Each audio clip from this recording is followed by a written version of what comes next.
Voilà, nous nous sommes encore retrouvés pour apporter la lumière maintenant pour la meilleure compréhension de la Bhagavad Gita.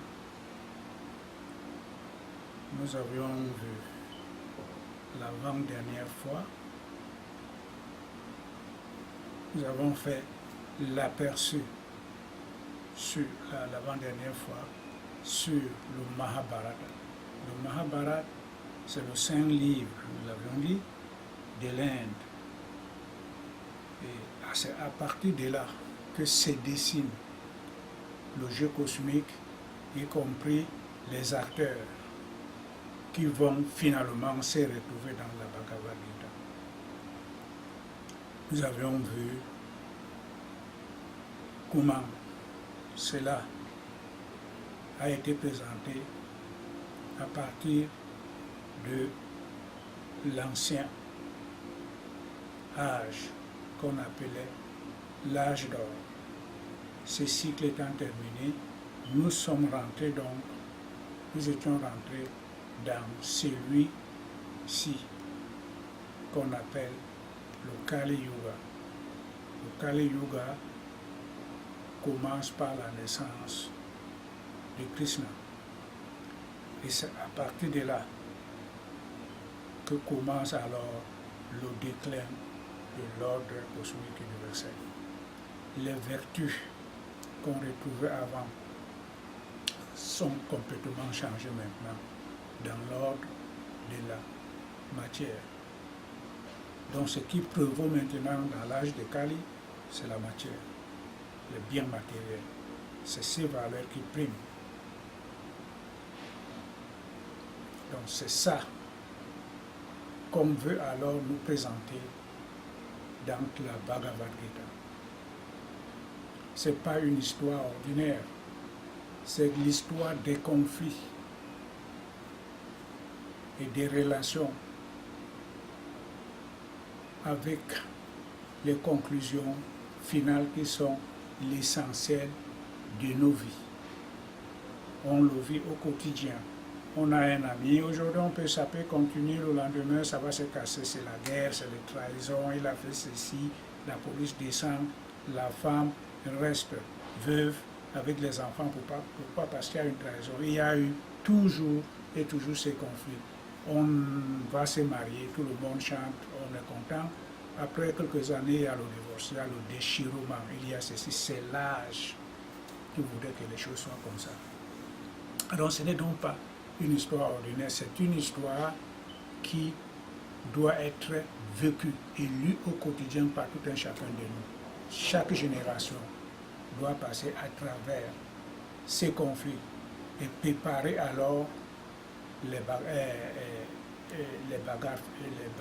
la bataille dans le futur. Cette bataille doit être continue au quotidien par tout un chacun et par chaque génération qui devra la lire et bien l'étudier. C'est une bataille entre le bien et le mal. Cette histoire doit être entendue et jugée constamment pour que chaque présent puisse se préparer pour le futur. Chaque être humain doit vivre cela. Alors, nous allons donc commencer maintenant, pas à pas, pour mieux apporter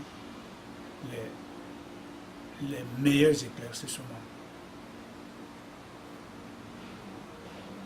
C'est dans cette bataille, donc le processus de changement devra s'opérer, qui passe de jeu à nous. C'est au cours de cette bataille, finalement, que l'individu qui montre, qui se bat au quotidien, devra réaliser son identification spirituelle et sa connexion avec l'ordre cosmique universel, ou autrement dit, la mer divine. Ils deviennent un. À partir de ce moment, il n'y a plus de jeu. On voit la mer partout. le jeu de l'ego qui doit continuellement se battre devant vers la fin. La finalité de ceci, c'est que l'ego individuel doit se dilater, doit se confondre et se dissoudre dans la conscience cosmique universelle. Devenir un avec cette conscience cosmique universelle. Il n'y a plus de jeu, il n'y a plus de séparativité. Il n'y a plus de l'individu ni de l'ego. Il n'y a que le nous, ou autrement de la mère, parce qu'on s'identifie à elle, on est connecté à elle. C'est elle la conscience cosmique. Ça, c'est le but de cette bataille. Devenir Dieu. Ça, c'est la finalité. Donc maintenant, on va donc voir pourquoi on ne peut, combien de temps ça pourra prendre, quel est le processus de ces changements en tout un chacun. C'est lié à quoi? Pourquoi c'est différent les uns des autres? C'est ça alors que nous allons voir maintenant. Premièrement, nous allons commencer d'abord par le découragement d'Arjuna. Avant même cela, nous devons d'abord apporter un petit éclaircissement, une meilleure compréhension de la vie. L'individu ordinaire pense que la vie, il a ramassé dehors. Et je n'aime pas cette partie de la vie. Pourquoi il y a ça? Oh, ma vie, elle est gâtée. Ma vie, elle ne me sourit pas. Oh, moi, je suis heureux.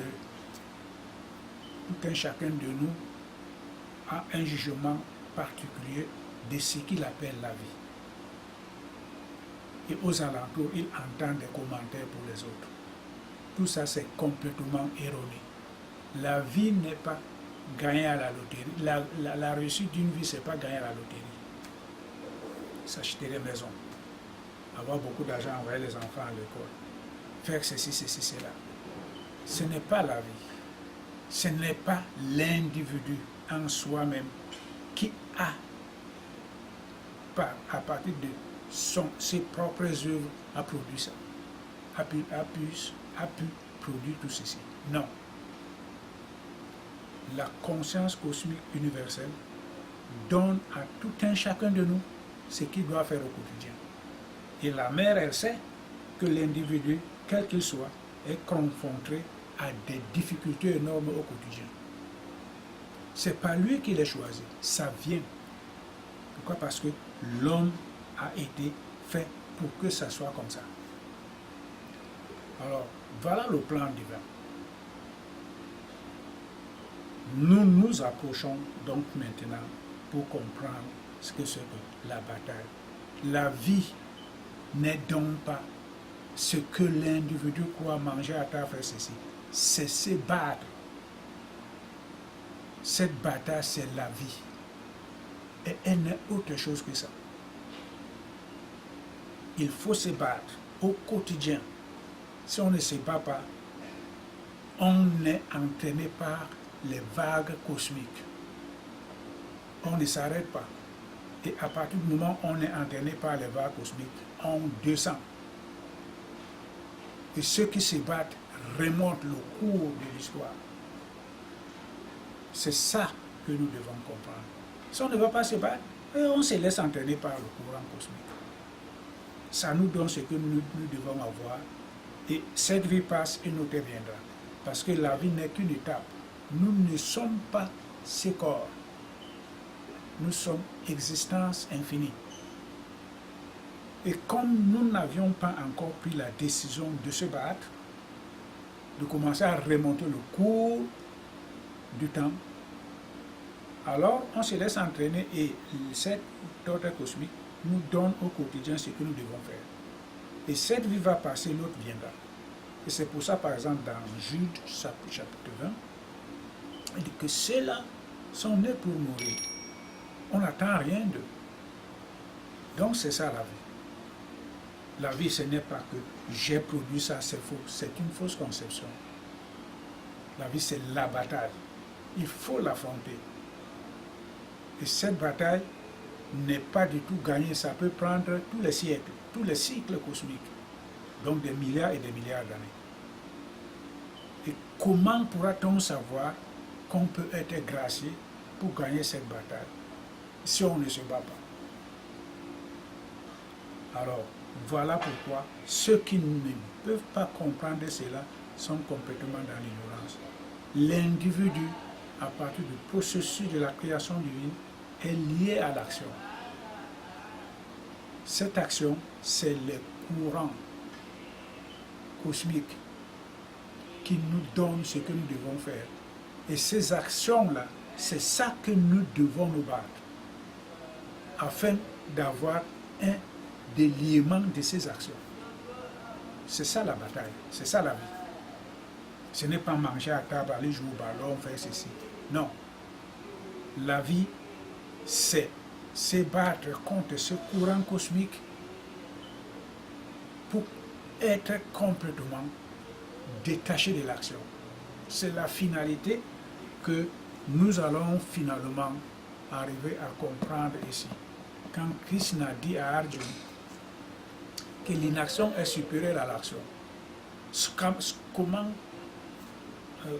Arjuna pouvait le comprendre? Si l'inaction est supérieure à l'action, alors Arjuna lui demande, si alors l'inaction est supérieure à l'action, pourquoi tu m'envoies alors me battre? Alors Krishna lui dit, il faut affronter la vie. C'est avec ces actions que tu vas produire dans cette bataille que tu pourras gagner alors le processus de l'inaction. Qu'est-ce que ça veut dire? Arjuna ne pouvait pas comprendre ça. Donc c'est ça alors maintenant que nous allons expliquer. L'individu, quel que soit l'individu ordinaire, est lié à l'action. Il ne peut pas se détacher de l'action. Et cette action produit le karma. Donc, cela entraîne les vies et les renaissances, les morts et les renaissances infinies jusqu'à la fin des cycles cosmiques. Après, il reviendra encore comme cela. Alors, il ne se rend pas compte que ce n'est pas ça exactement ce qu'il doit faire. Comment peut-il comprendre? Alors, la preuve, c'est que Arjuna avait l'enseignement direct du maître. Mais il n'était pas capable de comprendre pourquoi. Parce que l'inaction ne va pas venir en l'achetant au supermarché. Non. L'inaction, c'est un processus de conscience le plus élevé qu'il faudra atteindre à partir de l'action, à partir de la bagarre, à partir de la bataille, des batailles successives que nous menons. Alors la grâce divine viendra nous amener alors l'inaction, c'est-à-dire on atteint un état d'évolution de conscience où on est un avec la mère maintenant. Quand on a atteint ce niveau de conscience, que l'inaction se produit. L'inaction, c'est le karma yoga. On produit seulement que le karma double en ce moment-là. Il n'y a ni karma bon ni mauvais. C'est le karma double qu'on produit. Parce que les actions engagées sont complètement détachées de l'ego. On fait tout pour la gloire de la mère divine. On n'attend rien du tout en retour. C'est ça qu'on appelle l'inaction. Une œuvre complètement détachée des résultats. C'est ça l'inaction. C'est ça que Krishna dit. Et comment cela peut-il arriver? C'est ça alors que nous allons commencer donc maintenant à vérifier. Donc maintenant dans la Gita, au premier chapitre, verset 1.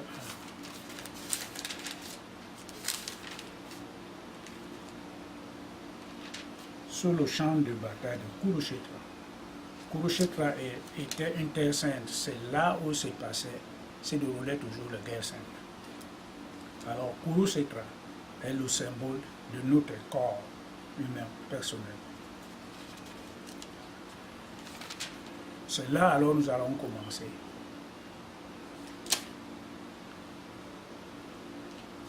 Toutes les armées sont déjà alignées sur le champ de bataille.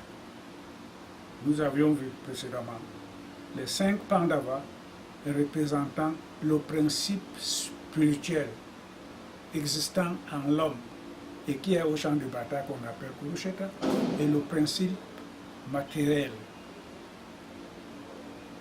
qui est aussi, qui en nous, qui dominait depuis longtemps, qui est aussi au champ de bataille.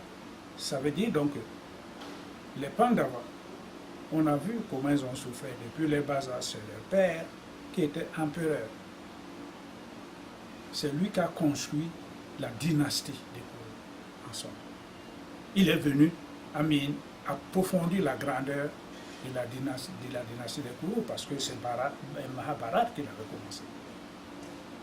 Donc, Dhirishatra n'a rien fait parce qu'il était aveugle. Il n'a rien fait. Mais il veut dominer à tout prix. Il veut conserver le pouvoir à tout prix. Ça veut dire que dans l'existence humaine, le principe de la matérialité domine toujours le principe spirituel. Il faut qu'il commence, et après donc maintenant, il y aura la révolte, autrement dit, dans cette bagarre pourra se produire alors l'anéantissement total du principe de la matérialité. Et c'est là alors que pourra jaillir le processus de la libération finale. C'est ça le but de la bagarre. Et c'est ça que nous devons bien comprendre. Au départ, l'individu est toujours dominé par le principe de la matérialité. Tout ce qui converge, tout converge seulement vers le monde de la matière. Pourquoi? Parce que ces principes, ces énergies dominent. Alors, ça a commencé sur les Pandavas. Quand bien même ils étaient nantis de ces principes supérieurs de la spiritualité, mais l'énergie de la matière les dominait toujours, c'est-à-dire que l'ego en eux les dominait toujours. Ils avaient souffert depuis leur bas âge. Leur père était mort. La mère qui avait même un mantra supérieur au reste, qui pouvait les protéger et faire tout, elle n'a rien fait pour eux. Ils reçoivent du poison, les insultes, ils acceptent d'aller construire un royaume là où personne ne pouvait habiter. Krishna vient en aide, ils construisent. Maintenant, il y a encore la jalousie qui se propulse là-bas. On provoque, comme quoi non, comme il est prince héritier, il faut qu'il aille là-bas. On s'en va là-bas, on fait la maison pour qu'il soit brûlé, vif là-bas. Dans cette maison, ils sont toujours protégés. Ils ne retournent plus. Ils continuent à errer comme les mendiants dans les forêts, dans les villes, après la forêt, dans les villes voisinantes. Et le destin les guide à aller épouser Draupadi. Ils ont donc maintenant un allié. Draupadi est leur femme. Il faut donc maintenant qu'ils retournent dans leur ville, dans leur cité, à la capitale. Ils retournent là-bas, ils ne sont pas contents qu'ils soient revenus. Il faut qu'on joue au dé. Ainsi de suite, ils jouent au dé, ils vont perdre. Ils s'en vont en brousse pendant 14 ans. Ils deviennent des mendiants, des princes. Donc, quand bien même la reine-mère avait dit qu'on devrait les protéger, mais ce n'est pas ça. Pourquoi ont-ils souffert? Tout simplement parce que la voie de la libération ne passe pas par l'opulence. C'est faux. La voie de la libération passe par des trous énormes, c'est-à-dire par des difficultés énormes, indescriptibles. C'est pour ça qu'ils ont souffert toute leur vie.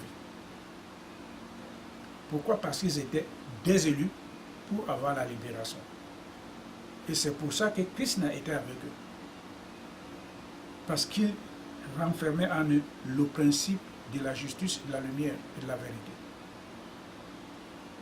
C'est très important de comprendre ça. Pour ceux qui veulent se débarrasser de ce monde moribond, il faut qu'ils comprennent qu'il faut se battre tous les jours. Et en se battant tous les jours, on finira par être élu par la mère. Et à partir de ce moment-là, commencera la libération. Et ça ne passe pas par du velours. C'est trop de peine. Jésus l'a même dit dans l'Apocalypse. C'est lui qui sera vainqueur. C'est celui-là à qui je pourrai donner la couronne. Et il héritera le royaume des cieux et il gouvernera à jamais avec moi. Il faut donc prouver qu'on est capable de se battre. Et quand on prouve qu'on est capable de se battre, c'est en ce moment-là qu'on a alors l'aide de la divinité. Qu'est-ce qui se passe? Les deux armées sont face à face. Les Pandavas ont eu finalement des alliés. Les Kourous, ils avaient toujours leurs alliés. Ils sont là maintenant. Arjuna a préparé cette guerre par ordre de Krishna.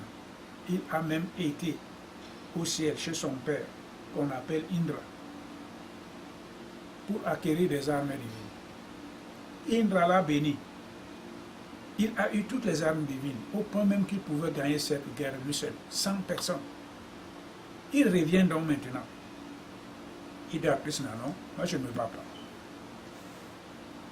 Les deux armées, ils ont fait réciter les conventions, les règles des guerres, ainsi de suite. Donc maintenant, on attend seulement que vous pour sonner les clairons et les attaques devraient se démarrer. Lui dit non, il ne se bat pas. Alors, Krishna est obligé de commencer alors à l'enseigner cette Gita. Et ça a pris combien de temps? Entre les deux armées, 45 minutes. Il a enseigné la Gita à Arjuna pendant 45 minutes. 45 minutes, ça veut dire que 4 plus 5, ça fait 9. Ça résume pour nous aujourd'hui la totalité de la conscience cosmique universelle. Ces temps-là, ils représentent la conscience cosmique universelle. Ça veut dire que quoi qu'il en soit, quand on est élu pour gagner cette bataille, on finira par acquérir la perfection et la libération. L'entendement ne vient que, l'entendement et la sagesse ne viennent que par l'éveil de la conscience infinie. Arjuna ne l'avait pas au départ. Mais après la bagarre, il ne pouvait plus être ce qu'il était avant. Parce que Krishna les avait élevés. Jusqu'à la perfection, ils ont été libérés. Ils ont eu la libération. Mais regardons donc maintenant pourquoi. Ce n'est pas par hasard que, après avoir souffert, ils avaient juré de faire ceci, ils avaient juré de faire ça. Maintenant, le jour de la bagarre, tu dis que tu ne te bats pas. Il faut qu'il vienne te tuer, mais toi, tu ne te bats pas. Qu'est-ce que ça veut dire? C'est ça alors que nous allons expliquer. Puisque cela nous regarde personnellement. Cela nous regarde personnellement. Alors, on commence. Alors, après que Krishna lui avait révélé même ça, la plénitude de sa divinité, il avait donné l'air divin pour voir réellement qui il était. Mais quelques jours après, il dit à Krishna que bon, ce que toi tu me dis là, moi je ne le fais pas. Et c'est pour ça que nous allons encore voir tout cela. Nous allons expliquer. Et cela doit être, on doit s'approprier cet enseignement, cette attitude, comprendre pourquoi cela s'est produit. C'est ça qui est important. On ne doit pas lire la Gita comme un roman. Chaque chose qui est écrite dedans a 7 niveaux d'évolution de conscience. Alors on va essayer d'élever cette évolution de conscience pour permettre à ceux qui se battent pour rester dans la lumière à mieux comprendre. Parce qu'on ne poste pas pour ceux qui ne veulent pas. Nous postons pour ceux qui cherchent à s'améliorer dans la voie. C'est comme si on est ensemble et on se donne des conseils, on se donne des conseils, on cause, mutuellement, on essaye de se donner les moyens pour évoluer. Mutuellement, c'est comme si nous étions ensemble, on s'est rencontrés dans un autobus ou bien quelque part. C'est ça cette lecture. On ne poste pas pour tout le monde, parce que tout le monde n'est pas appelé à comprendre même ces dialogues. Mais ceux qui cherchent sans cesse à être en harmonie avec la Mère divine, à lui demander son aide et son assistance pour comprendre. C'est pour eux que nous postons. Alors nous sommes convaincus qu'ils seront très très attentifs pour comprendre ce que ça veut dire. Okay. Donc maintenant les deux armées sont là, toutes prêtes. Il y a de l'autre côté, on les avait décrits la dernière fois, et de l'autre côté, on les avait aussi décrits. Maintenant, Krishna a eu l'enseignement et l'encouragement de Krishna, donc il a eu l'énergie. Krishna lui a infligé l'énergie pour aller se battre. Il a dit donc maintenant à Krishna qu'il va se battre. Il s'élève, il sonne sa conque, la bagarre commence. Et de l'autre côté du palais, dans le palais, il y a le roi du Shiradra, à qui Vyasa est venu lui dire, bon, comme tu n'as pas voulu écouter l'enseignement divin qu'on a voulu te donner, voilà alors l'air divin, tu verras ce qui va arriver à tes fils. Il a refusé de prendre cette air divin. Que tu sois n'importe où dans le monde, tu pouvais voir cette bataille comme si tu étais là, à côté. C'est ça l'air divin. Alors il dit non, donne ça à Sanjay. Sanjay était son conducteur déjà. Il dit donne-lui ça. Lui, il va m'expliquer. Moi, je ne l'ai jamais vu. J'ai toujours été aveugle, donc je ne viendrai pas prendre l'air du vin. Ok. Vyasa dit, ok, Sanjay vient ici. Il lui donne alors cet air du vin. Et tant au palais, lui voyait tout ce qui se passait là-bas au champ de bataille. Et c'est pour ça qu'il pose alors la question à Sanjay. Oh Sanjay, qu'ont fait mes fils et les fils de Pandu après s'être assemblés au lieu saint de Kurukshetra, prêts à livrer bataille. Ça c'est le premier chapitre et du premier verset. Ô Sanjay, qu'ont fait mes fils et les fils du Pandu après s'être rassemblés au lieu saint de Kurukshetra, prêt à livrer bataille. Qui est celui qui parle? C'est le roi aveugle. Il représente quoi pour nous? Quel est son symbole pour nous? Le roi aveugle du principe de la matérialité voudrait tout simplement dire que le corps, l'individu ordinaire est aveugle, ne voit rien du tout. Ça veut dire que l'individu ordinaire est aveugle, étant aveugle, il ne peut pas voir, il ne représente que le corps qui ne vaut absolument rien. C'est ça que ça veut dire. Donc le roi aveugle, son aveuglement, son état d'être aveugle symbolise l'être humain ordinaire sur tous les plans de son existence. Il est aveugle. Il ne peut voir que l'illusion à partir de ces deux yeux de la relativité. Il n'a aucune étincelle divine pour avoir l'intuition, pour quand il ferme les yeux pour avoir quelque chose d'autre. Non. Il est aveugle, il ne connaît rien. C'est ça qu'il représente. Donc nous devons comprendre qu'aussi longtemps que nous nous enfermons dans un état d'homme ordinaire, nous sommes aveugles. On ne voit rien de la spiritualité, on ne voit rien du divin. Il n'y a que le principe négatif, l'ego qui nous domine. Et cet ego est rien du tout, n'est rien du tout, n'est qu'aveugle, comme dit Stirata. Alors, il pose la question. Sanjay, c'est lui à qui on avait donné l'air divin pour voir ce qui se passe. Pourquoi posait-il les questions? La bataille n'est même pas encore commencée. Tout simplement parce qu'il était sûr, lui, étant aveugle, il ne peut rien faire. Et là où il y a Krishna, il y a la victoire. Il savait très bien le mal qu'il avait fait aux enfants de son petit frère, ou autrement dit à ses neveux. Quand bien même Bharat lui avait été apparu à lui, il s'est apparu à lui en lui disant que comment penses-tu souiller le trône sur lequel j'étais assis? Regarde tout ce que tu as fait. Il s'en foutait. Vyasa lui a parlé, il ne comprend pas. Tout le monde, sa femme lui a parlé, il ne comprend pas. Pourquoi? Parce que le jeu cosmique était déjà dessiné bien avant qu'il ne naisse, depuis la fondation de ce monde. Il n'était que l'acteur pour accomplir le dessein divin. Il ne pouvait rien changer. Donc ce que nous devons comprendre, c'est cela.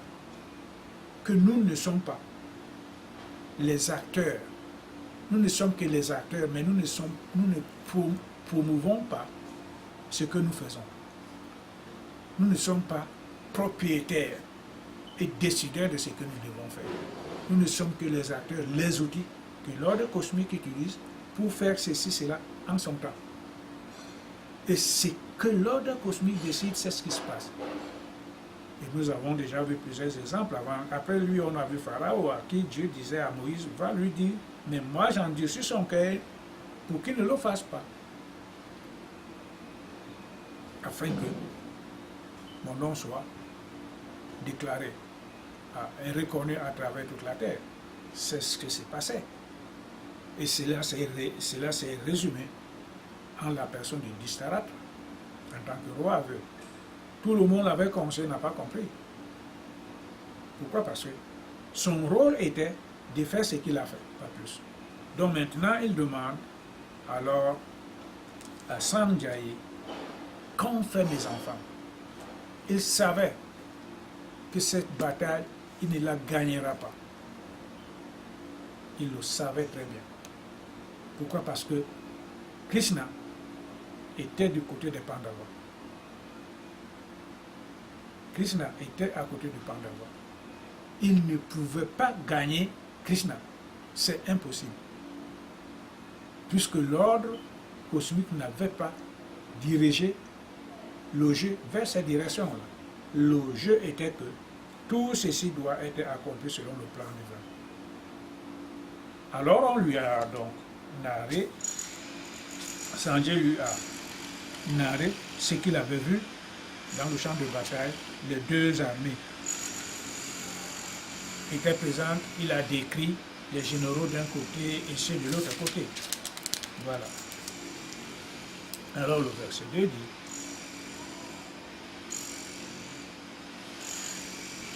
c'est la description des deux armées qui continue. Oh, Disharatra, après avoir observé l'armée des fils de Pandu déployée en ordre de combat, le roi Disharatra s'approcha de son précepteur et lui tint ce propos.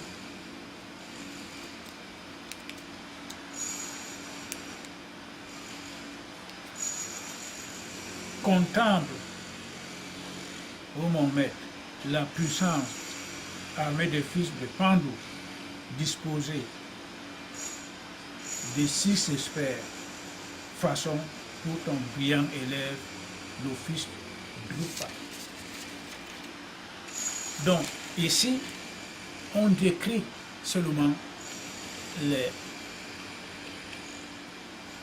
les généraux de chaque côté, les soldats de chaque côté, les princes de chaque côté. C'est ça que Sanjay lui décrit. La bataille n'a pas encore commencé.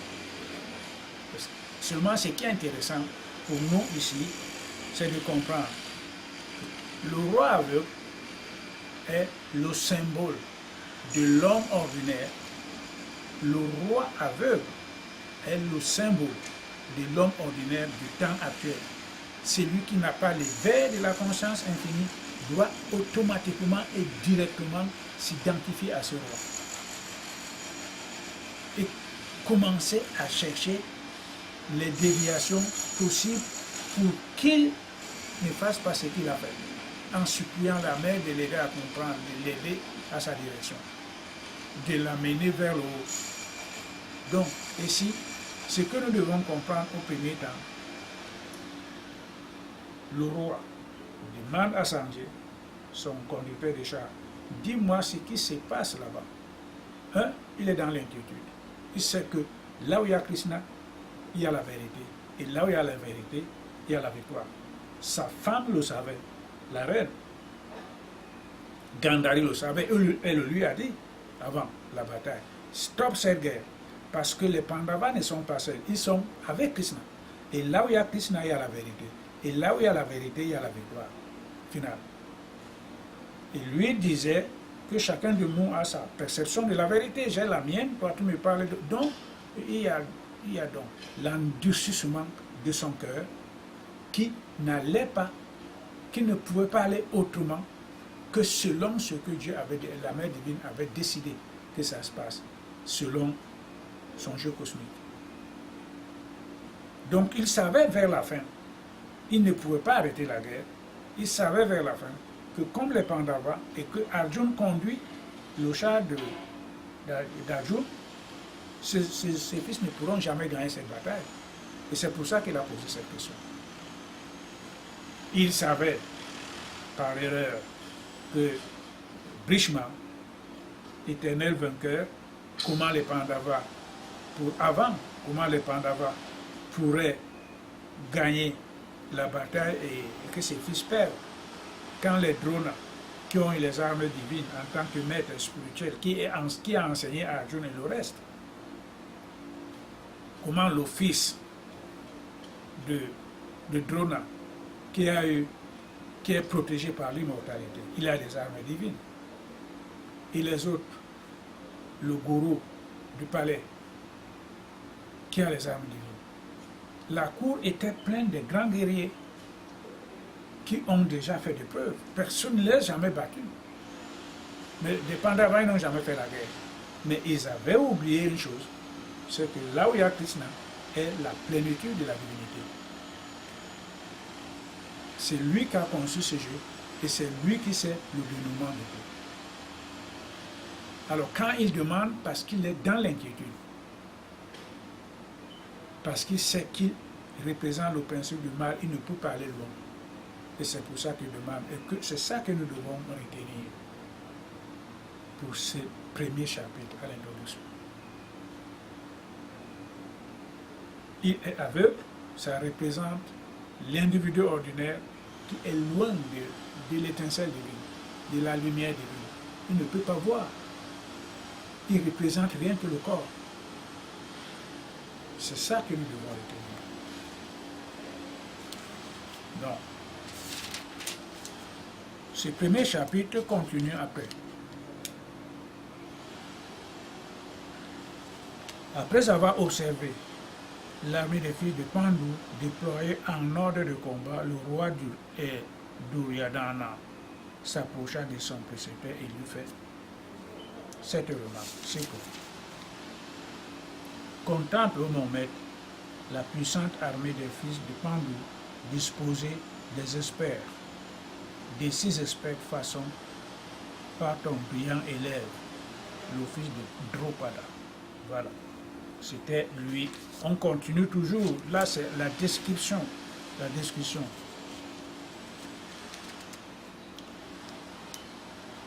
C'est la description de 2 armées. Il dit qu'il y a des généraux comme ça, les autres sont de l'autre côté, les autres sont de l'autre côté. Voilà. Donc, ce qui est très important pour ce premier chapitre, c'est ça.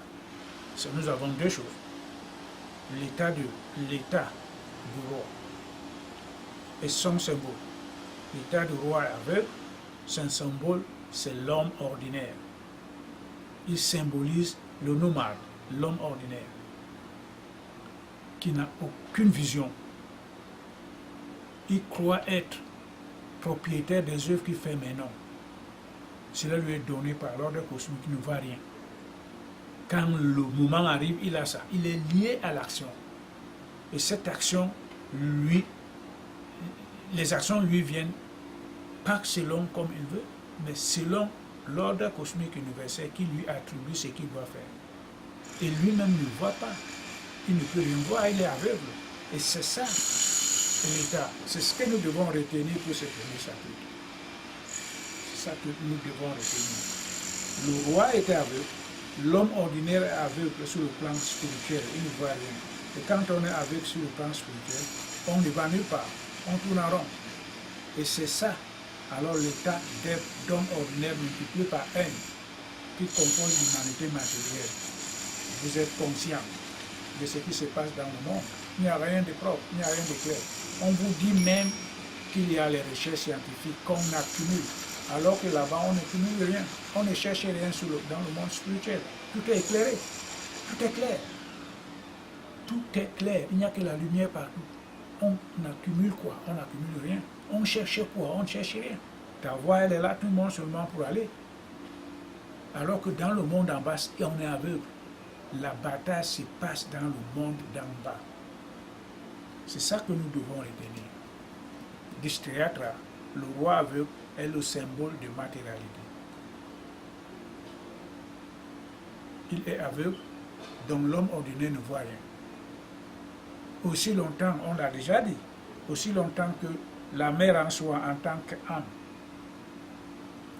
qu'âme, s'endort, l'individu ne voit que la relativité avec ses deux yeux, donc l'illusion.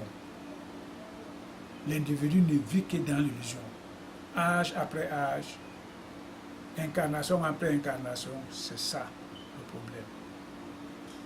Mais quand la mère s'éveille en soi, on devient esprit. À partir de ça, on voit clair, on voit vrai. Alors, Distrayatra représente seulement l'homme ordinaire, qui n'a rien du tout à voir avec le principe spirituel. C'est ça que nous devons retenir. Donc maintenant, nous allons voir, alors, pourquoi Jésus nous parle de deux voies. C'est ça que nous devons développer pour mieux comprendre le prochain chapitre qui viendra. Jésus nous parle de deux voies. La voie large qui ne mène nulle part et la voie étroite qui amène au salut. Donc ça veut dire comment on peut simplifier un exemple pour mieux comprendre cela. On va seulement se poser au milieu d'une rivière. Par exemple, la rivière coule vers la mer. Il n'y a rien qui l'arrête. C'est ça l'homme normal, ordinaire. Il ne sait pas où il va. Il se laisse entraîner par le courant. Les courants vont le jeter à la mer. Ce serait la fin du cycle. La fin de tous les cycles. Après, la mer lui ramènera au nouveau cycle. Il réapparaîtra quand les hommes réapparaîtront. Quand le niveau d'apparition de l'homme atteint son point culminant, il renaîtra. Et ça commencera toujours comme il commence maintenant, coulera toujours, ainsi de suite.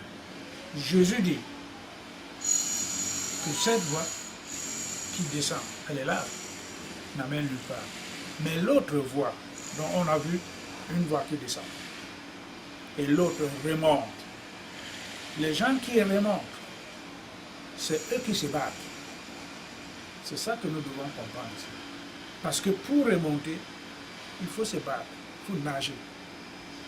Ce n'est plus facile quand on se laisse entraîner par les vagues. On n'a pas besoin d'efforts. Donc, ça veut donc dire que ceux qui descendent n'ont plus aucun contact avec ceux qui remontent. Donc, on peut donc tracer ça sous forme de deux rivières. Une rivière qui descend et l'autre monte de l'autre côté. Et au milieu, il y a le dharma qui les sépare. Ceux qui remontent appliquent l'action juste, ou le dharma, ou le karma yoga. Ils sont obligés de remonter. Et ceux qui descendent ne l'appliquent pas. Et c'est pour ça que Jésus a parlé des vrais adorateurs. Les vrais adorateurs adoreront Dieu en esprit et en vérité. Eux, ils remontent parce qu'ils appliquent le karma yoga, l'inaction. Ils l'appliquent. Ils ne sont donc plus du même côté avec ceux qui descendent parce qu'il y a le dharma qui les sépare. C'est ça que nous devons chercher à comprendre. Et là encore, Jésus a classifié ça en deux classes. On l'avait vu depuis longtemps. Le premier, c'est quand Jésus avait créé la congrégation chrétienne. Il avait installé les anciens, ceux qui avaient reçu l'énergie divine pure. Ils étaient devenus des saints. Il les avait instaurés pour donner la nourriture spirituelle à ceux qui devaient venir. Et ceux qui ne peuvent donc pas avoir la même onction divine pour remonter complètement le courant et réintégrer l'ordre cosmique universel, Jésus-Christ les avait comparés à la grande foule. On l'avait vu aussi la dernière fois dans la Révélation chapitre 20. Eux, ils montent, ils sont là, en train de regarder ceux qui montent. De l'autre côté, le Dharma les sépare de l'autre côté qui n'amène rien. Et Jésus les dit qu'ils vont hériter la terre. Hériter la terre, c'est hériter la mer. Donc, ils ont cet héritage. Ça veut donc dire qu'en se battant, on ne sait pas de quel côté on est. En se battant, on ne sait pas le plan de la mer en soi. Il faut continuellement se battre, et c'est sans arrêt. Cette bataille, on a vu que la vie, c'est la bataille. La vie, ce n'est pas ce que nous croyons manger ou boire et tout ça. La vie, c'est la bataille. Et continuellement, quand on se bat continuellement, on peut finalement se révéler être membre de la grande foule. On apprécie l'enseignement du maître, on est habillé en blanc, le symbole de la pureté, on a les parents à la main, le symbole de la paix. C'est pas tout le monde qui va au ciel.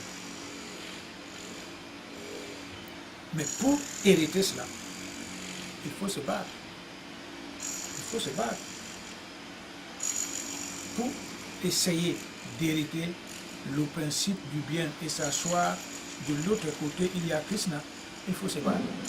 Il ne viendra pas nous chercher de l'autre côté, il faut se battre. Et c'est en se battant que la mère pourra même nous accorder la libération en nous donnant cette onction divine. On se retrouve maintenant dans la petite, dans le petit troupeau qui remonte donc maintenant cette rivière jusqu'à la réintégration divine. C'est ça que nous devons comprendre pour le premier chapitre. Il faut seulement retenir une chose. C'est aussi longtemps que l'individu s'identifie en tant qu'être ordinaire, il est aveugle. S'il ne sait pas, on attend avec lui. Il coule. C'est pour ça que dans Jude, encore je vais réciter ça, c'est les morts, ils sont nés pour mourir. Ils coulent vers la mer. L'eau coule, la rivière ou ce fleuve coule vers la mer. Quand on nous joint la mer, on devient avec. Et après la fin de tous les cycles, la mer dormira. Et quand elle se réveillera, ce sera encore la reprojection ou bien de l'idéalisation du monde futur. Il sera toujours pareil comme celui-ci. On recommencera encore au premier cycle qui dure 1 800 ans. Le second va encore durer peut-être 1700. Le troisième va durer peut-être 1300 et à 1 300 000. Et le quatrième pourra faire 800 millions. Et ainsi de suite, ainsi de suite, ainsi de suite. Jusqu'à ce dernier qui dure 350 000 ans seulement. Le dernier ici est seulement 350 000. On commence par le plus grand, on termine par le plus petit. Donc ceci étant, on a toujours vécu. Ce n'est pas la première fois. Notre projection dans ce monde phénoménal, on a toujours été ici. Mais quels sont les efforts que nous avons faits pour engager cette bataille et de triompher? Si on est continuellement en état de mort et de renaissance, c'est que nous n'avions pas encore fait de progrès. Parce que le but de l'homme et de son existence, c'est de réintégrer l'ordre cosmique, ou autrement, de redevenir Dieu. C'est ça le but. Ce n'est pas de mourir et revenir. Aujourd'hui, si on se contente de ça, c'est qu'on ne veut pas se battre comme Arjuna. Mais ce n'est pas le moment d'expliquer ça. On devrait seulement, parce que pour mieux comprendre, il faut parler plus vite. On va tirer toujours un verset et nous allons la développer. Nous allons le développer. Donc, ici, il est encore très très intéressant de s'identifier en tant que symbole du théâtre, le roi aveugle. Il était aveugle, Parce qu'il représente le corps, tout simplement. Le corps n'est rien. C'est ça qu'il représente. Et si, alors et alors, je ne suis pas illuminé, je ne suis pas le vrai de vous, celui qui est né de l'esprit, comme disait Jésus, et celui qui adore par l'esprit la vérité, comme dit Jésus, si on ne l'est pas, on est aveugle sur le plan spirituel. La connaissance, la clairvoyance, le pur entendement ne vient que par la naissance de l'esprit. En dehors de ça, on est le corps. Alors il faut alors engager cette bataille pour commencer à produire la différenciation. C'est ça le but de la Bouddha. On a déjà trop souffert comme les Pandavas. Mourir et revenir, il y a les maladies, il y a tous les coups bas dans ce monde moribond, ça ne nous donne rien du tout. Il n'y a aucun individu qui peut dire « je suis heureux dans ce monde », c'est faux, c'est qu'il a menti. Parce que la mer ne peut pas mentir. Il n'y a rien de bon dans ce monde. Il n'y a pas de joie. Celui qui veut être la joie est dans l'harmonie avec le reste. Ce n'est pas dans ce monde. On ne trouve pas ça ici. Ce monde, il n'y a que des ténèbres. Pourquoi alors l'individu allume toujours la lampe qui rentre chez lui? Pourquoi? Parce qu'il ne peut pas vivre dans l'obscurité. Et pourtant, il est dans l'obscurité depuis plusieurs vies. Depuis plusieurs des vies, c'est innombrable. Que l'âme a déjà connu à travers tout un chacun. Les corps qu'il a entrepris, les corps qu'il a incarnés, ce qu'il a fait, on ne peut pas savoir. Parce que quand on change de corps, on oublie le reste. On n'est pas heureux. Alors il faut alors se battre. Il faut se battre. Il faut d'abord réaliser que je suis aveugle, je ne vois rien, et que je suis dominé par le principe de la matérialité. Alors à partir de ce moment-là, je dois commencer à me battre pour sortir de cet état.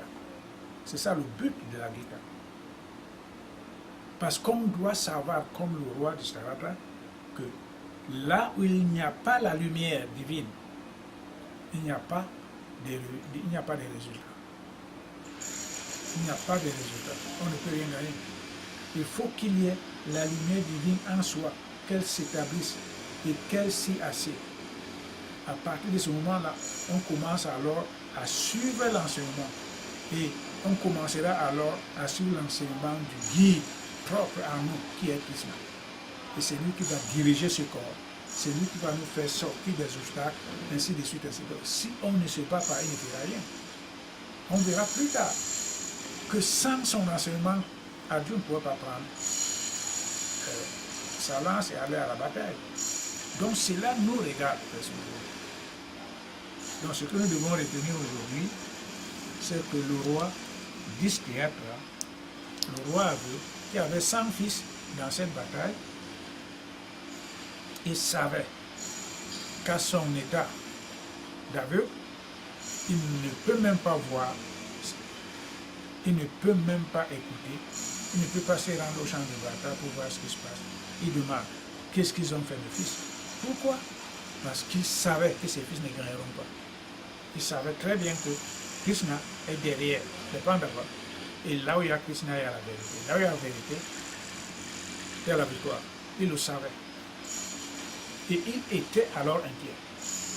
C'est à cause de cette inquiétude qu'il avait posé la question. Quand bien même il avait des grands guerriers de son côté qui n'ont jamais perdu la guerre. Mais il savait que là où il y a Krishna, il y aura la vérité. Il ne peut pas, l'ordre possible ne peut pas changer. Il était donc inquiet, c'est pour ça qu'il avait posé cette question. Et il était aussi conscient de son état d'aveugle. C'est ça que nous devons comprendre individuellement, parce qu'il n'est que le symbole du nomade, de l'homme ordinaire. Aujourd'hui, nous devons le dire que cette histoire doit être lue. Ce n'est pas une histoire ordinaire. C'est une histoire qui, cette bataille est perpétuelle. C'est une bataille entre le bien et le mal, entre la lumière et l'obscurité. Et elle doit être vécue au quotidien par tout un chacun de nous, par tous les peuples et par tous les âges. Pour que ceux qui la vivent maintenant préparent le futur. En se battant maintenant, on n'arrivera pas. Mais quand on reviendra avec beaucoup plus de force, parce qu'on sera élevé sur le plan de la conscience, Alors on ira peut-être dans un monde astral plus élevé, on rencontrera encore des gens qu'ils ont déjà gagné cette bataille. Ils nous donneront les bénédictions. Et quand on reviendra, ce sera encore un grand progrès. On recommencera encore jusqu'à ce que nous devenions vainqueurs. Et cela ne se passe pas en une vie. Il faut qu'il y ait plusieurs. On a vu que cette bataille avait duré 18 jours. 18 jours sur 1 plus 8 égale 9. Comme la plénitude de la conscience cosmique universelle. Ça veut dire que ceux qui se battent pourront gagner la perfection, mais ça ne se passe pas en un jour. Il faut que ça dure cette bataille. Alors pour que ça dure, il faut la préparer. On avait vu Krishna dire à Arjuna, vous devez préparer la bagarre, mais vous ne pouvez pas la gagner sans arme divine. Va voir Indra. Vous allez voir Indra. Indra est le chef des dieux du monde sensoriel ici. Il ne peut pas libérer. Indra lui dit, tu es mon fils, mais je n'ai pas d'arme divine à te donner. Il faut aller adorer Shiva. C'est Shiva qui donne la sagesse libératrice, et non Indra. C'est ça que ça veut dire. L'arme divine, c'est la sagesse libératrice, qui doit venir par l'éveil de la conscience infinie en tout un chacun. Quand elle s'élève, toute la connaissance est là. Même dans la Bible, on nous dit que ceux qui ont reçu cette onction divine n'ont pas besoin d'être enseignés par qui que ce soit. Vous-même, vous ressentez le sentiment que même Brahma, qui a tout créé, n'a rien à vous dire au sujet de lui, au sujet du reste. C'est ça ici. Donc cette bataille, il nous faut nous accrocher sur le principe de la vérité, pour se battre. De temps en temps, on fera ce que nous devons faire et la divinité nous assistera. Et quand elle commencera alors à nous assister, on fera des progrès. Parce que c'est lui seul, c'est la divinité elle seule qui sait ce que nous sommes et où nous devons aller. Et c'est elle seule qui sait comment nous conduire à travers cette bagarre pour échapper à des milliards de tentations, pour des embûches, comme Krishna conduisait le char d'Arjuna. C'est ce que nous allons voir progressivement, chapitre par chapitre. Donc nous devons seulement retenir aujourd'hui que le roi d'Ishtaratra est le symbole de moi, de toi et du reste.